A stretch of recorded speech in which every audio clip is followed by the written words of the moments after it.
अस्सलामुअलैकुम। Of camera stories के एक न्यू एपिसोड के साथ मैं हूं Mazhar Malik. Thank you so much and love you so much. आप सबके प्यार भरे फीडबैक का जो आप स्टोरी सुनने के बाद नीचे कमेंट सेक्शन में लिखते हैं, मैं एक एक कमेंट्स को पढ़ता हूं, दिल खुश हो जाता है कि जो मैं आपको कहानियां सुनाता हूं, सुनने के बाद आप जब नीचे कमेंट्स में लिखते हैं क्या क्या फीलिंग थी, कैसा लगा, खुशी का बायस बन रही है, वक्त बहुत अच्छा गुजरता है, सफ़र बहुत आराम से कट जाता है उन लोगों के लिए जो लंबा सफ़र कर रहे होते हैं, तो बहुत खुशी होती है। और जिस तरह बहुत सारे लोग मुझे कह रहे हैं जी इसका सिलसिला बढ़ा दें, इंशाल्लाह जी मैं कोशिश करता हूँ। एक इसमें और जो है स्टोरी 3 से मैं कोशिश करता हूँ 4 फ़िलहाल स्टोरीज़ कर देता हूँ, हो सकता है आगे मैं 5 और 6 भी कर दूँ, क्योंकि बहुत ज़्यादा लोग मुझे स्टोरीज़ भेज रहे हैं। और जो लोग भी मुझे स्टोरी भेज रहे हैं कह रहे हैं जी हमारा नंबर कब आएगा, तो मैं आपको एक बात बता दूँ, अगर आपने एक गलती नहीं की, आखिरी लफ्ज़ STOR लास्ट में लिखना है, ऊपर नहीं लिखना, लास्ट में स्टोरी STORY या उर्दू में स्टोरी लिखा है, तो फिर आपकी कहानी लाजमी शामिल होगी OCS में, ऑफ कैमरा स्टोरी में। और अगर आप स्टोरी लिखना भूल गए फिर शामिल नहीं होगी। तो इस जुमे को भी इंशाल्लाह मैं लाइव हूँगा, और मैं पाकिस्तानी टाइम 7:30 बजे से 8:30 बजे तक लाइव हूँगा। टाइम चेंज हो चुका है तो मैं शुरू में ही बता दूँ सब लोगों को, पाकिस्तानी टाइम 7:30 बजे से लेके 8:30 बजे तक इंशाल्लाह मैं आप लोगों के साथ लाइव हूँगा। जितने भी आपके सवालात होंगे जुमे वाले दिन इंशाल्लाह आपके सवालों का जवाब दूँगा। आज की कहानी जो मैं आपको सुनाने जा रहा हूँ, USA में रहते हैं, नाम हो उनका लकी, सरदार हैं। जब भी किसी में सरदार से बात करता हूं तो सरदार की एक बात कमाल है, बड़ा प्यार करते हैं। अंदाज ऐसा होता है कि जैसे बचपन के बिछड़े हुए दोस्त, बचपन के बिछड़े हुए भाई। पाजी की हाल ने, पाजी में ही इतनी मिठास होती है कि क्या ही बात है, मैं जितनी भी तारीफ़ करूँ कम है। सिर्फ सरदार नहीं, तमाम मज़ाहिब के लोग से जब मैं बात करता हूँ, क्योंकि आपको पता है मैं नफ़रतों को ख़त्म करने वाला और मोहब्बतों को बढ़ाने वाला बंदा हूँ। Love for all, hate for none. Love you so much, ये इसीलिए है कि मोहब्बतों को बढ़ाना है। इनके साथ जो ज़िंदगी में वाक़यात हुए हैं जो मैं सुनाने जा रहा हूँ, लेकिन अभी जो सबसे अहम वाक़या हुआ है वो तो सुन के मैं भी थोड़ा सा डर सा गया हूँ, हैरान सा हो गया हूँ। ये जो अभी दिसंबर गुजरा है 2022 का, ये जनवरी चल रहा है, 1 महीने पहले ही USA में एक अजीबो गरीब वाक़या पेश आया है जो आज मैं आपको सुनाने जा रहा हूँ। मोबाइल को इसलिए उठा के देखता होता हूँ कि नाम डिटेल भूल ना जाऊँ, कब हुई थी बात, ये वाली कब हुई थी, तो इसलिए लिख लेता होता हूँ। अपने अपने चिप्स, अपनी अपनी बॉटल्स, पीने वाली पानी की, जूसेस, कोल्ड ड्रिंक कुछ भी है तो वो तैयार कर लीजिए। अभी हमारा जहाज़ उस दुनिया के अंदर दाखिल होने जा रहा है जहाँ हम कुछ लम्हों के लिए खो से जाएंगे। हमें लगेगा हम पुरानी गलियों में फिर रहे हैं, पुराने इलाकों में फिर रहे हैं, फिर हम जंप करके अमेरिका के एक मॉडर्न मुल्क में पहुंच जाएंगे। आप भी मेरे साथ होंगे उस सफ़र में, और जब कहानी ख़त्म होगी तो एहसास होगा कि हम अपने बिस्तर पे, अपनी कुर्सी पे, अपने बेड पे, अपनी ज़मीन पे, अपने ही मुल्क, अपनी ही लोकेशन पे मौजूद हैं। इतना लंबा जो हम सफ़र करके आए थे वापस आ गए हैं। लकी का ताल्लुक अमृतसर से है, लेकिन फिर ये अमेरिका शिफ्ट हो गए, अब अपनी फैमिली के साथ वहीं पर रहते हैं। 2001 में इनकी शादी हुई, और पहला वाकया जो उनके साथ हुआ उस वक्त तक शादीशुदा नहीं थे।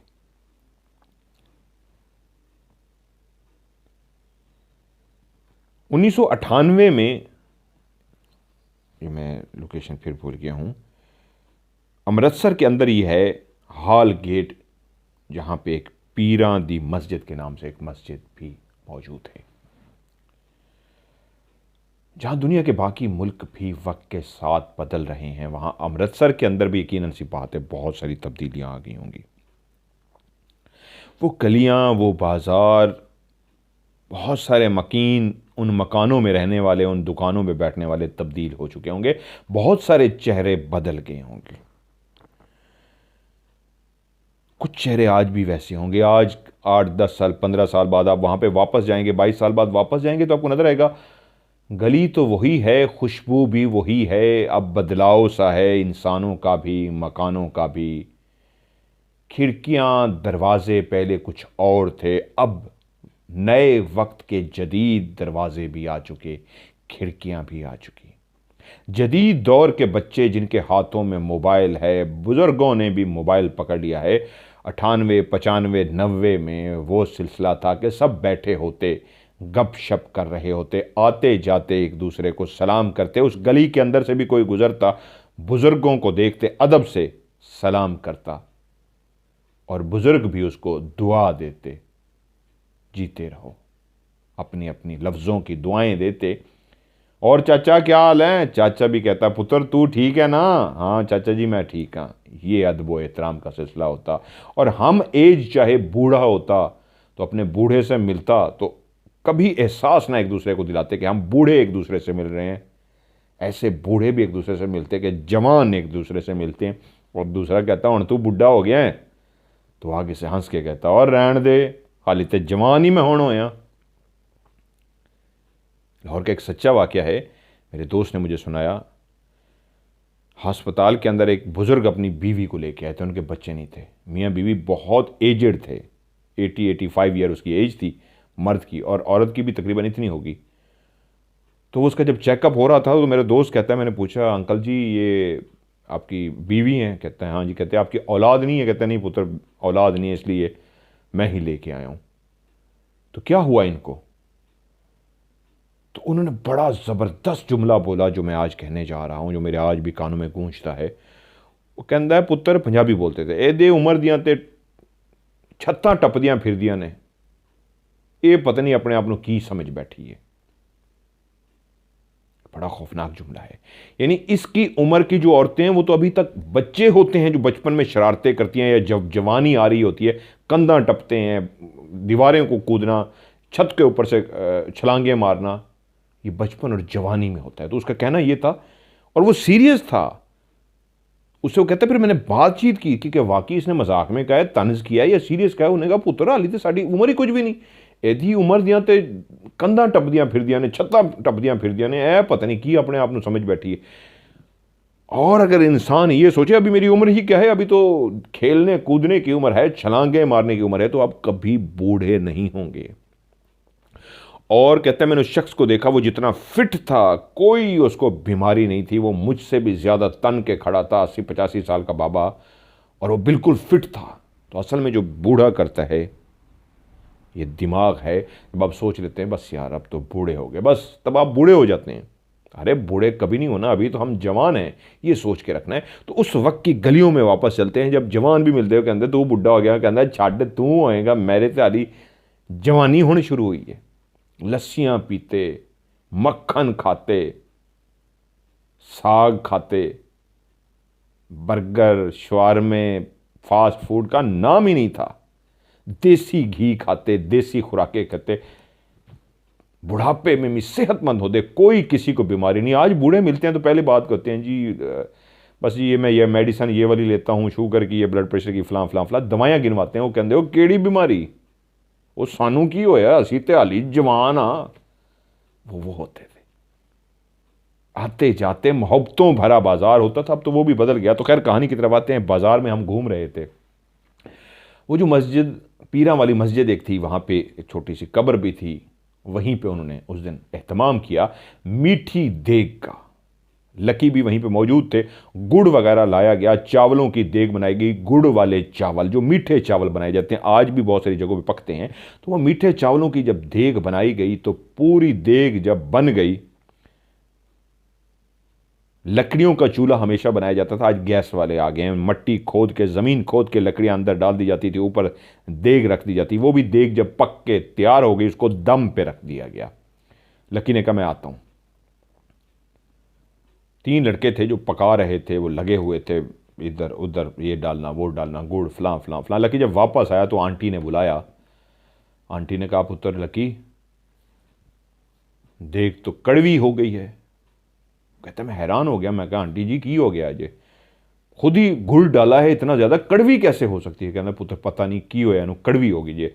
और आंटी ने बताया कि मैंने चख के देखी, पहले उस लड़के ने चख के देखी, उसने कहा ये कैसा जायका अजीब सा है। जब उसने तुम्हारे अंकल को चखाई तो अंकल ने भी कहा ये तो कड़वी है, जब मैंने चखी मैंने भी कहा कड़वी है, फिर तीसरे लड़के को कहा, हम 5 लोगों ने चखी है तो 5 के 5 बोल पड़े हैं देग कड़वी हो गई है।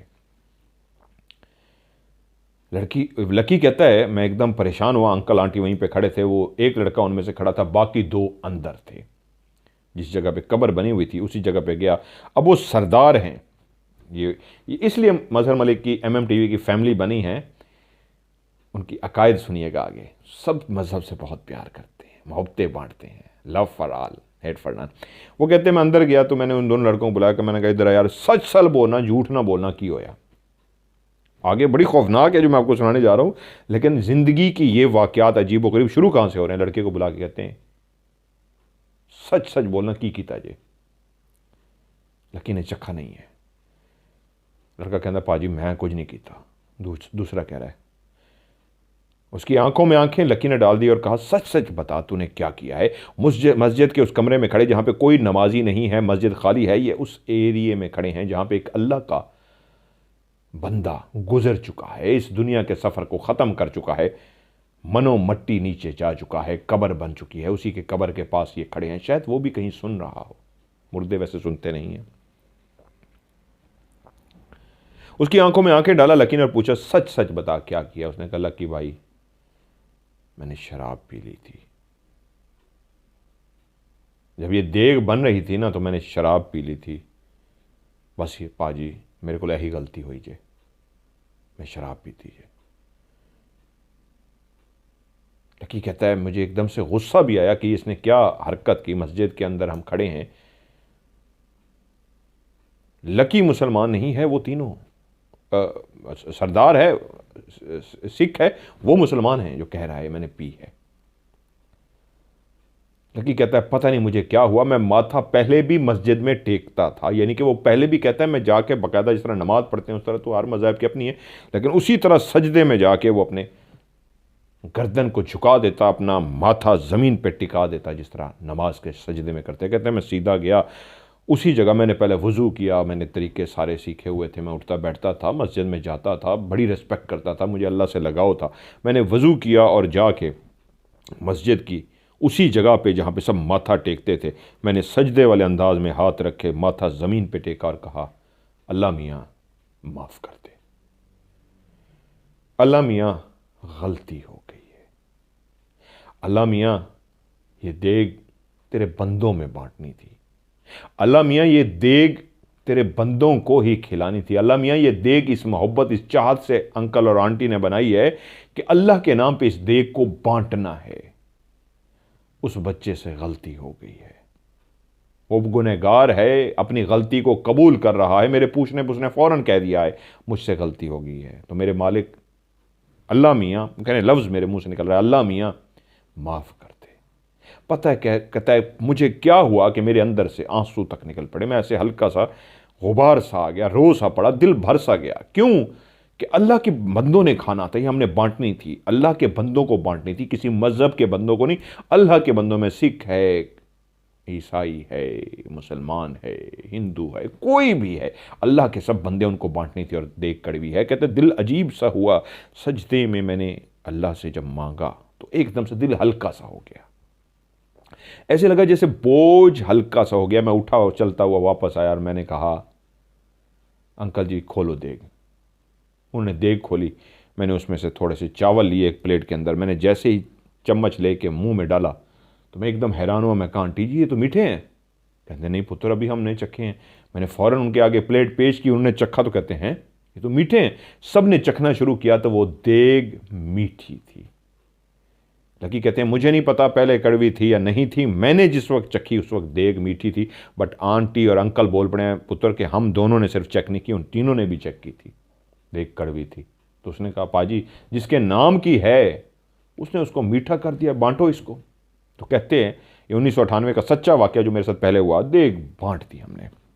मैंने कहा ना ये मेरी MMTV की फैमिली है, मतलब बांटना, मोहब्बतें बांटना, खुदा के मखलूक को खाना खिलाना, खुदा की मखलूक का ख्याल रखना, खुदा की मखलूक की हर उस ज़रूरत को पूरा करना जितनी हम कर सकते हैं। सरदार माथा टेक रहा है, वो कह रहा है सबको मैं दिल से इज्जत करता हूँ, यही इंसानियत है। 2000 का वाकया है जी। वो कहते हैं जयपुर, मुझे अमृतसर से मुझे जयपुर जाना पड़ा। मैं लेट हो गया, काम के सिस्टम में गया हुआ था, अब मुझे वापस नहीं जा सकता। उस वक्त 2000 में जिस जगह पे ये जयपुर में गए हुए थे, आबादी वहाँ पे ज़्यादा नहीं थी, सुनसान सा इलाका था। उन्हें कहा मैं वापस, सवारी भी नहीं मिलेगी। 2000 में अभी मोबाइल इंट्रोड्यूस हो रहे थे, मोबाइलों का दौर नहीं था, PTCL होते थे, टक उठाया और डायल किए। वो कह रहा, मैंने कहा यार अब रात हो गई है, वापस तो जा नहीं सकता, मजबूरी है, यहाँ पे आबादी भी नहीं है, वीराना है, होटल में वक्त गुजारता हूँ, सुबह ही सुबह वापस जाऊँगा। वहीं पे किससे पूछते पूछते एक छोटा सा होटल मुझे नज़र आ गया रहने के लिए। मैं वहाँ गया, मैंने उनसे कहा जी मुझे कमरा चाहिए। उन्होंने मुझे ऊपर वाले पोर्शन पे एक कमरा दे दिया।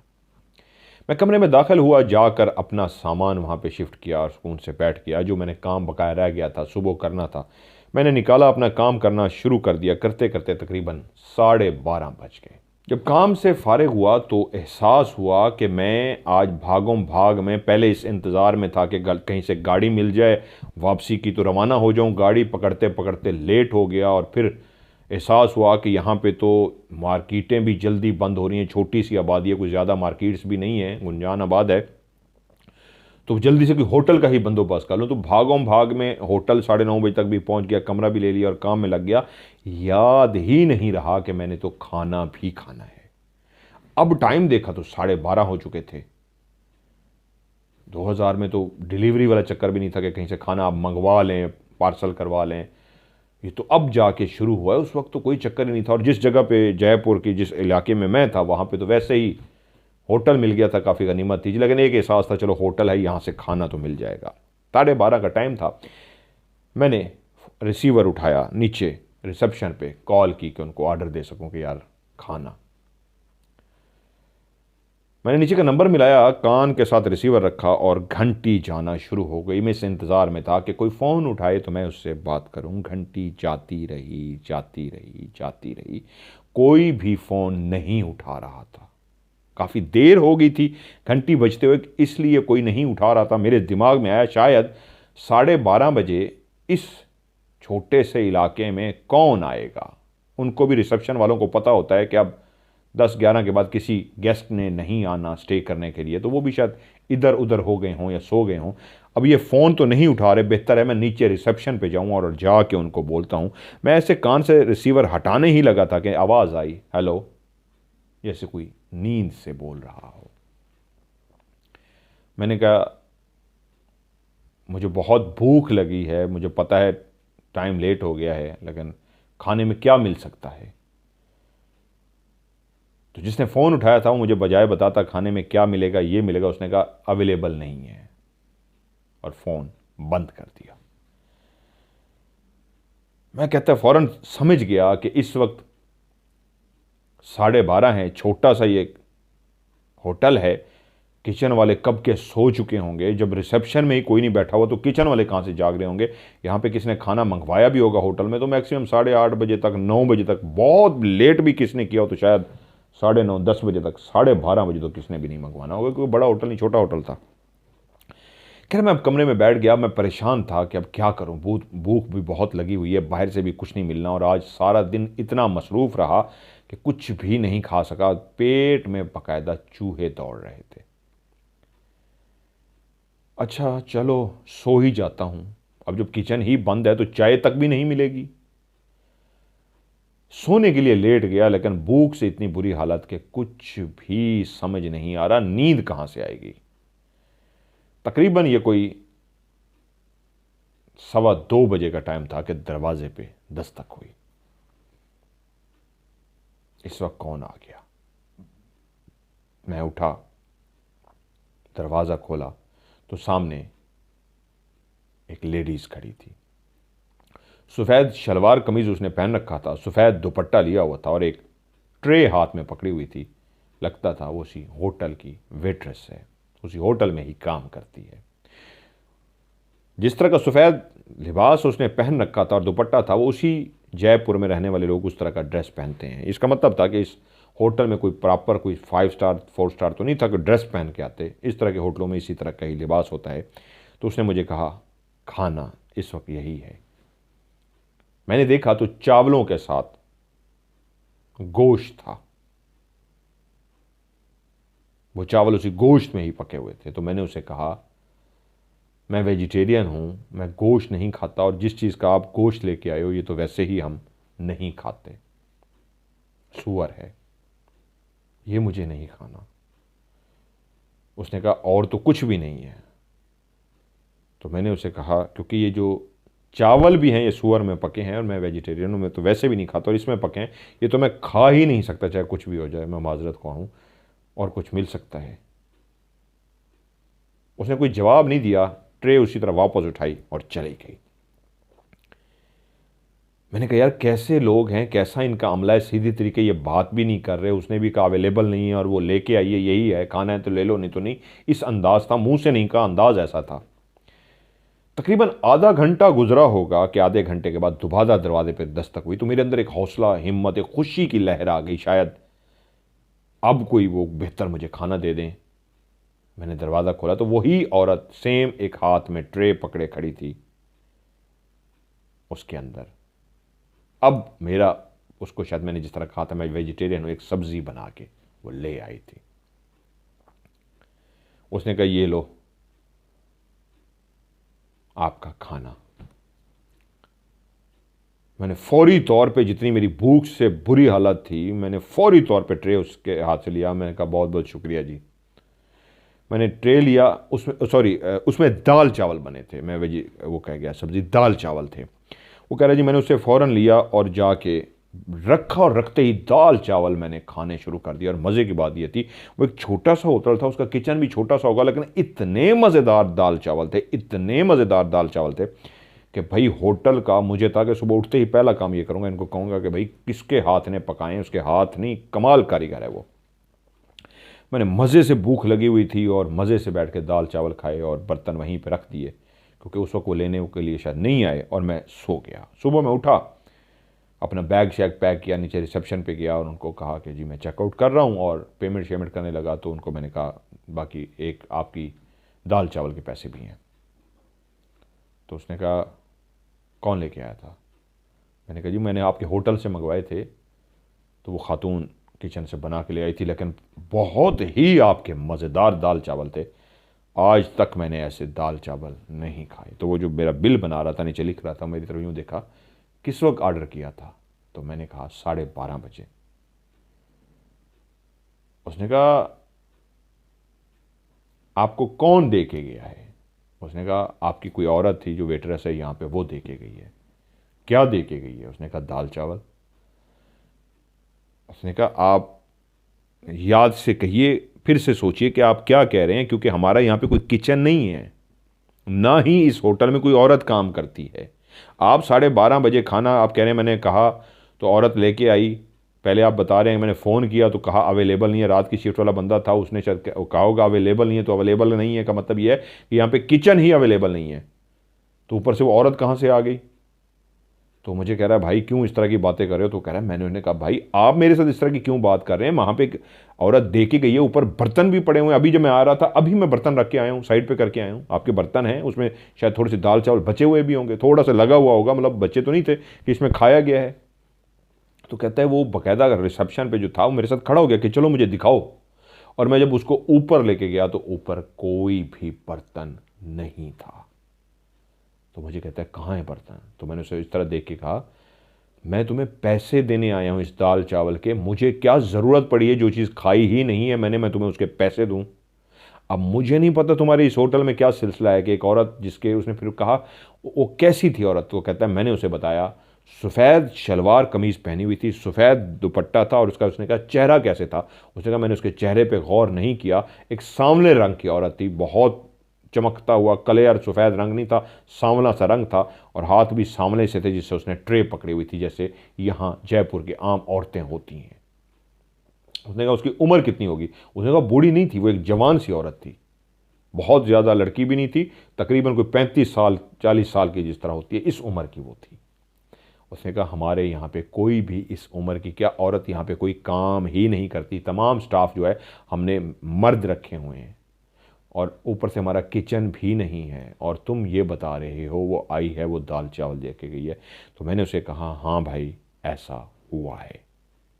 और उसके बाद मैंने कहा माजरा क्या है क्या नहीं, वहाँ से दौड़ लगाई, बैग उठाया और चल गया, क्योंकि मुझे एहसास हो गया था वो खुद बहुत उलझ रहा था। उसकी बातों से मुझे एहसास हुआ कि शायद वो पहला वाक़या नहीं है, कोई पहला कुछ ना कुछ हुआ है या क्या हुआ है। वो उलझ रहा था, जिस तरह वो बार बार पूछ रहा था, हर चीज़ को कर रहा था, वो खुद डरा हुआ सा था। उसके चेहरे से भी मुझे लग रहा था कि कुछ गड़बड़ है, वो भी डरा हुआ है। खैर मैं वहाँ से आ गया। वो कहते हैं 2001 में मेरी शादी हुई।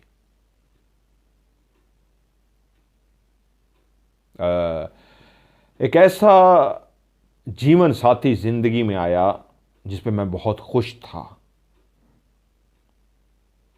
और 2002 में मेरे यहाँ खुशखबरी सुनाई गई कि मेरी बेगम मां बनने वाली है और मैं बाप बनने वाला हूं। मैं बहुत खुश था।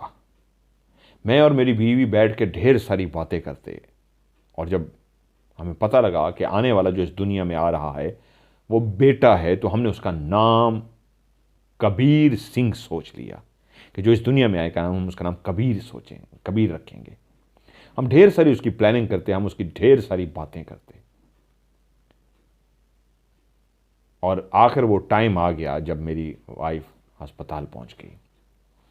वहीं अमृतसर के अस्पताल में मैं बाहर इंतज़ार कर रहा था कि किस वक्त आके मुझे बाहर खुशखबरी सुनाई जाती है कि तुम बाप बन के हो, तुम्हें मुबारक है।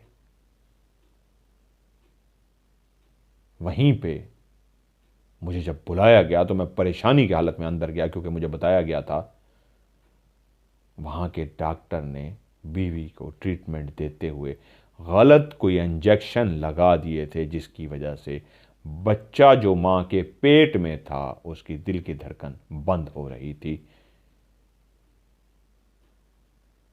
और डॉक्टर और नर्सें अब भागों भाग मेरी वाइफ की केयर कर रहे थे, सारा कुछ कर रहे थे, लेकिन मुझे समझ आ गई थी कि इनसे कोई गड़बड़ हो गई है। और उसका नतीजा ये हुआ, डिलीवरी तो नॉर्मल हुई, लेकिन बच्चा जिसका नाम हमने कबीर सोचा था, एक सेहतमंद बच्चा मां के पेट से बाहर तो आया मुर्दा हालत में। क्योंकि जिस वक्त इंजेक्शन लगाया गया था उस वक्त मेरी बीवी की भी तबीयत शदीद ख़राब हो गई थी। उसके तबीयत से ही पता लग गया था कि अब एक ही कंडीशन बचती है, मां बचाओ बच्चा बचाओ, कोई एक बचाया जा सकता है। तो वो मां को बचाने में लग गए। मां को तो उन्होंने बचा लिया, लेकिन मां के पेट में जो था वो मर गया। और जब कबीर सिंह मुर्दा हालत में हमने देखा, मैंने और मेरी बीवी ने, तो हम अपने आंसुओं पे कंट्रोल न कर सके। डॉक्टरों को क्या कर सकते हैं आप बुरा भला कहने के, उनका आप क्या बिगाड़ सकते हैं। बहुत सारे मुल्क ऐसे हैं जहाँ पे आप डॉक्टरों का कुछ भी नहीं कर सकते। तो वहाँ पे भी ऐसा हुआ, हम जो बुरा भला कर सकते थे, कह सकते थे, कहा, लेकिन हम उनका कुछ नहीं कर सकते। लेकिन वो जब बच्चा डॉक्टरों ने भी देखा, मेरी बीवी ने देखा, मैंने देखा, तो हम सब माँ बाप तो हम दोनों रो रहे थे, बाकी इसलिए उदास हो गए थे। बहुत ही खूबसूरत और बहुत ही सेहतमंद, सबका कहना यह था कि माशाल्लाह बहुत ही ज़्यादा सेहतमंद बच्चा था। बहुत कम बच्चे इस तरह के हमने सेहतमंद देखे थे। और उसका चेहरा, मुर्दा चेहरा, हम दोनों माँ बाप के दिलों में नक्श सा हो गया। मेरी बीवी कबीर को याद करती, बहुत रोती। फिर हम लोग यूएस से शिफ्ट हो गए, वहाँ रहने लग गए। तो 2006 में फिर से खुशखबरी मिली कि मैं बाप बनने वाला हूं और मेरी बेगम मां बनने वाली है। जिस वक्त 2006 में मेरा बेटा पैदा हुआ,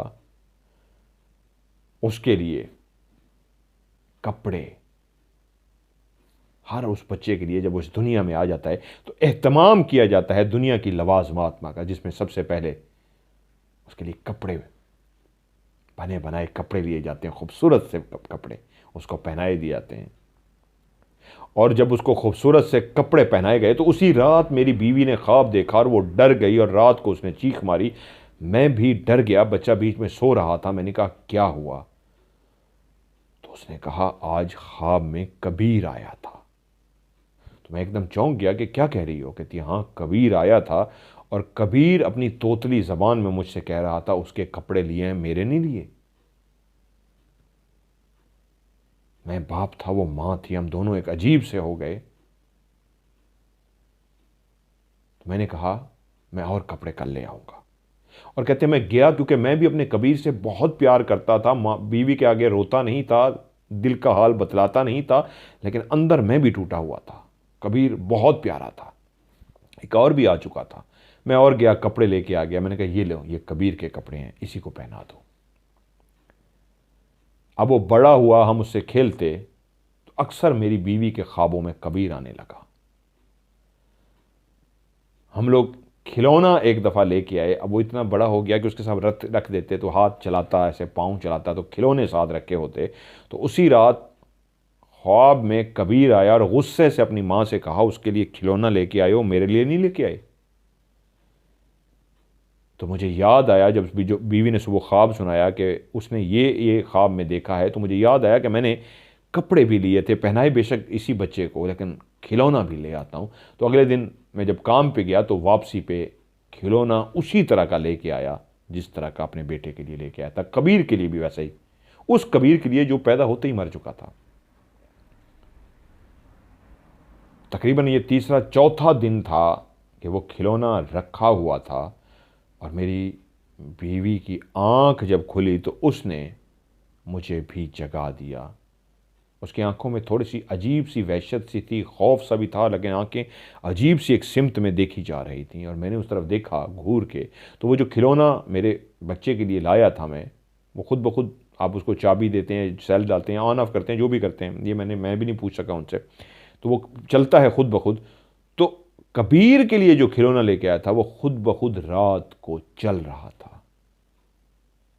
अगर उसको ऑन ऑफ करेंगे तो उसी वक्त चलेगा। अब रात के उस पर किसने उसका बटन ऑन ऑफ किया था कि वो खिलौना खुद ब खुद चल रहा था, और मैं भी उसको देखता रहा। थोड़ी देर के बाद वो बंद हो गया।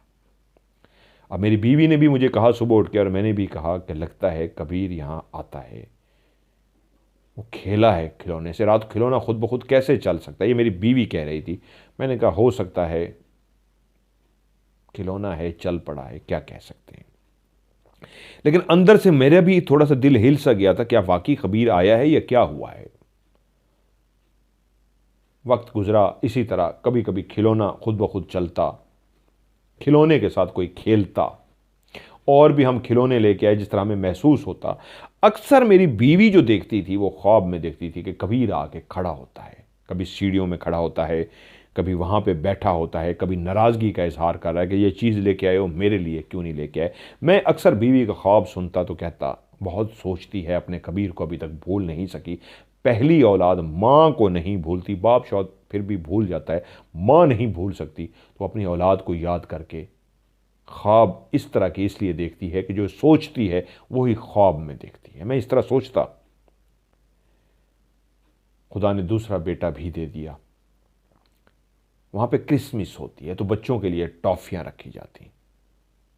मेरी बीवी बाकायदा कुछ टॉफ़ियाँ उठा के, पहली दफ़ा जब उसने रखी बाहर, तो उसने उसी रात ख्वाब देखा, कबीर ख्वाब में आया और माँ से कहा मेरा हिस्सा नहीं रखा। और उसने सुबह मुझे कहा कि कबीर ख्वाब में आया था और कह रहा था मेरा हिस्सा नहीं रखा। तो मैंने कहा चलो अब तो गुजर गया, अब फिर रखेंगे।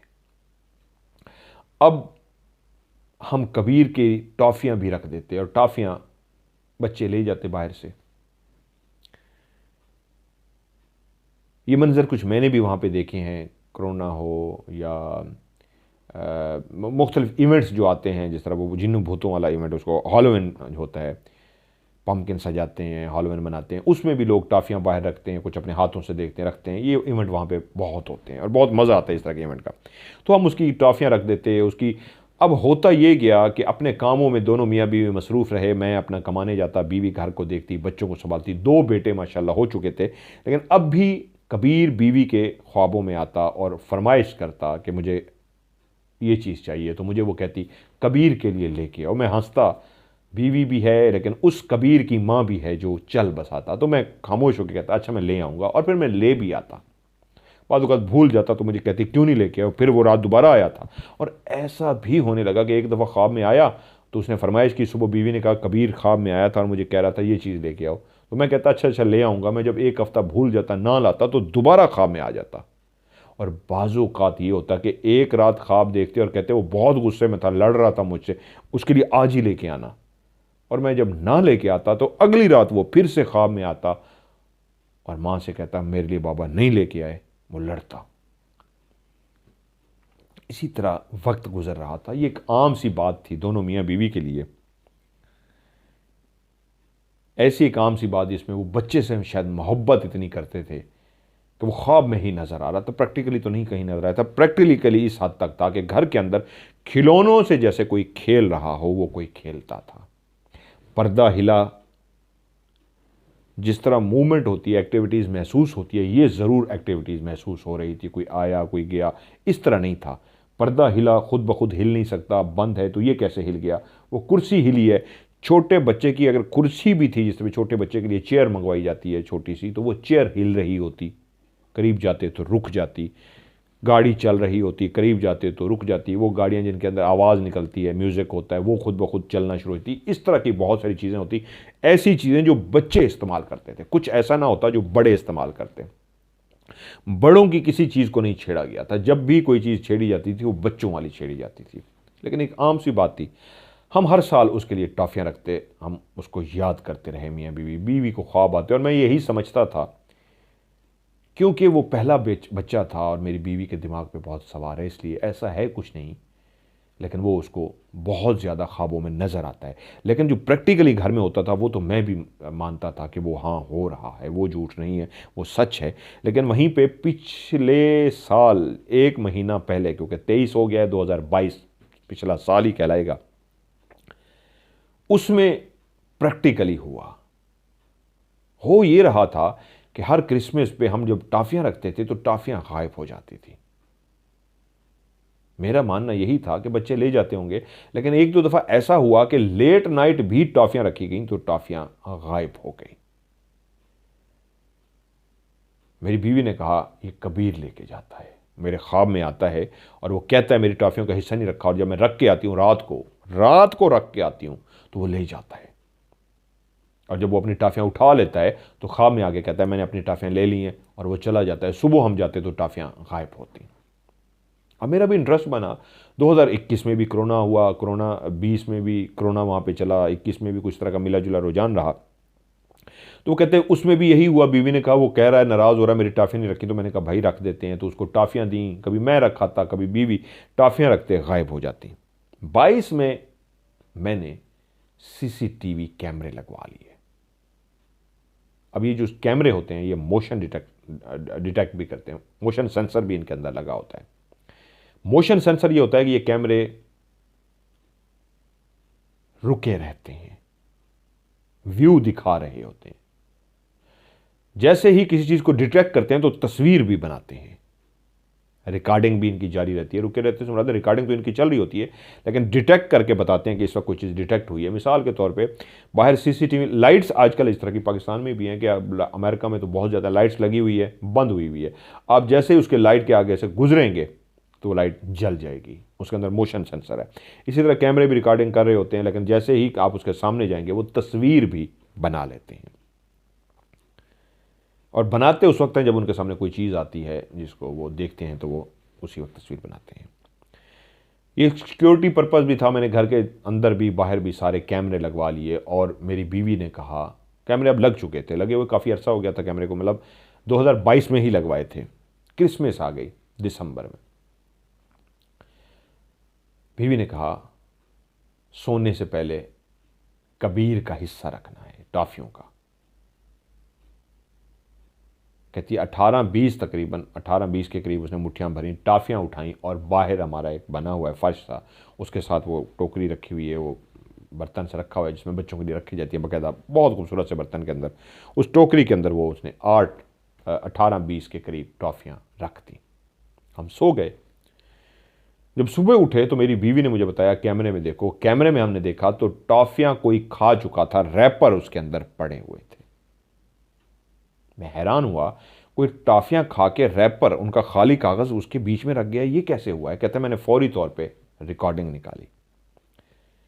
रात के एग्जैक्ट 3 बजे उस कैमरे ने कुछ इस तरह का खराबी, जिस तरह होती है ऐसे आगे से कुछ खराब सा होता है, ऐसे खराब सा हुआ है।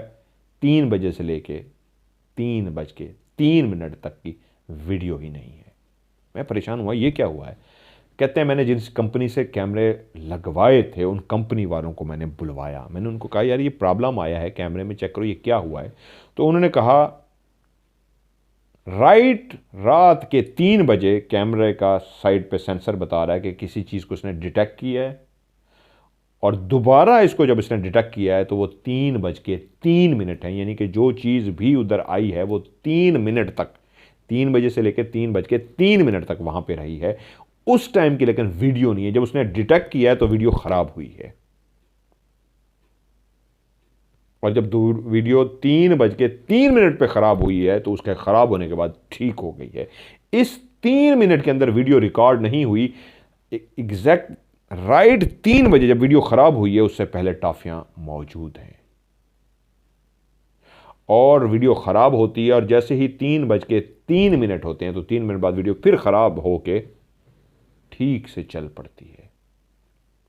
और उसी वक्त कैमरा दिखाता है कि टोकरी बास्केट के अंदर खाली रैपर पड़े हुए हैं, उसके खाली कागज़ पड़े हुए हैं, कोई खा चुका हुआ है। तो वो कंपनी वाले भी हैरान हो गए और वो कह रहे हैं ऐसा होता नहीं है कि उसने किसी चीज़ को डिटेक्ट भी किया है और उसके बाद वो चीज़ उसमें आई भी नहीं है, और 3 मिनट की वीडियो भी गायब है। तो उन्होंने ये कहा कि ये कोई एंटिटी थी, उस कंपनी ने कहा जिन्होंने कैमरा लगाया ये कोई एंटिटी थी। ऐसा बहुत कम होता है, हमारे सामने ऐसा कभी नहीं हुआ कि इस तरह गायब हो जाए, सेंसर ने काम नहीं किया। ये परफेक्ट, ये महंगे वाले बेहतरीन कैमरे हैं, ये कभी इस तरह फॉल्ट नहीं दिखाते।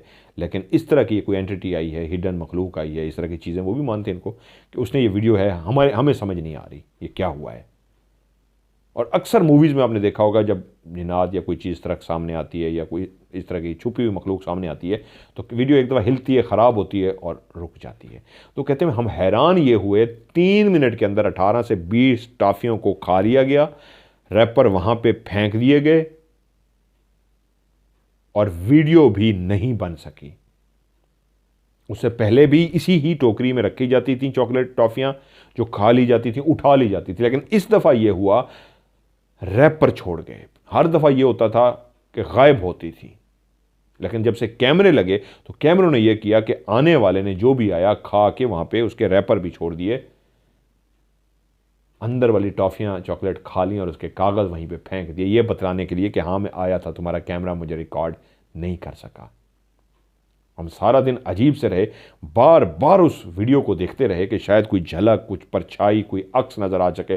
स्लो कर करके देखा, हर लिहाज से देखा, लेकिन कुछ भी नज़र नहीं आया। रात हुई, हम सो गए तो ख्वाब में मुस्कराता हुआ आया और माँ से बोला मैं खा के गया हूँ। मैंने सारी खा ली थी और उसके कागज़ भी वहीं डाल गया हूँ। तो मेरी बीवी डर के उठ गई है और मुझे उसने कहा है कि वो रात को ख्वाब में आया था और बोल के गया है कि कल रात वो जो टॉफ़ियाँ थी वो मैंने खाई हैं और उसके कागज़ भी इसलिए छोड़ के गया हूँ तुम्हें पता लगे मैं खा के गया हूँ, मेरा हिस्सा निकाल दिया करो। फिर उनका मुझसे रब्ता हुआ, मैंने उनको कॉल की, उनको कहा मैंने आपकी कहानी सुनी है कबीर सिंह की, और ये कब का वाक़या? उन्होंने कहा जी मज़र भाई ये अभी जो 2022 का दिसंबर गुजरा है। मैंने कहा वो वीडियो क्या मैं देख सकता हूँ? कहते ज़रूर मैं आपको भेज दूंगा, पूरी वीडियो देखे मौजूद है, लेकिन उस टाइमिंग में वीडियो ख़राब है।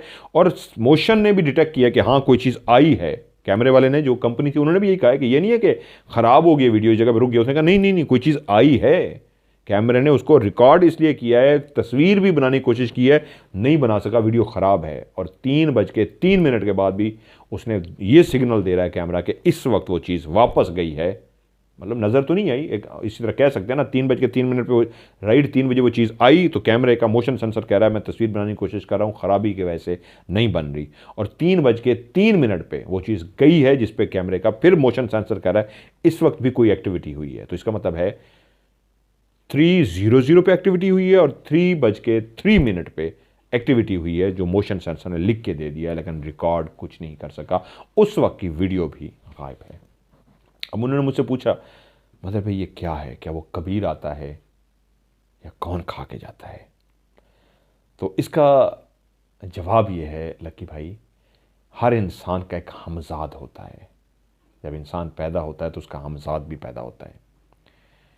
इसका एक लंबा जवाब है, बहुत सारे लोग इस वक्त उलझ जाएंगे इस जवाब से, क्योंकि अगर मैं आपको प्राइवेट तो इसको तफसील से जवाब दूंगा। मुख्तसर यहाँ पे ये कहता हूँ, बहुत सारी चीज़ें जिनके साथ हम जुड़े होते हैं ना, बहुत सी चीज़ें जिनका हम जुड़े होते हैं, हम उनको महसूस कर सकते हैं, हम उनके सिग्नल्स, उनके वेव्स को देख सकते हैं। रूह नहीं आती इस दुनिया में, जो मर गया वो चला गया।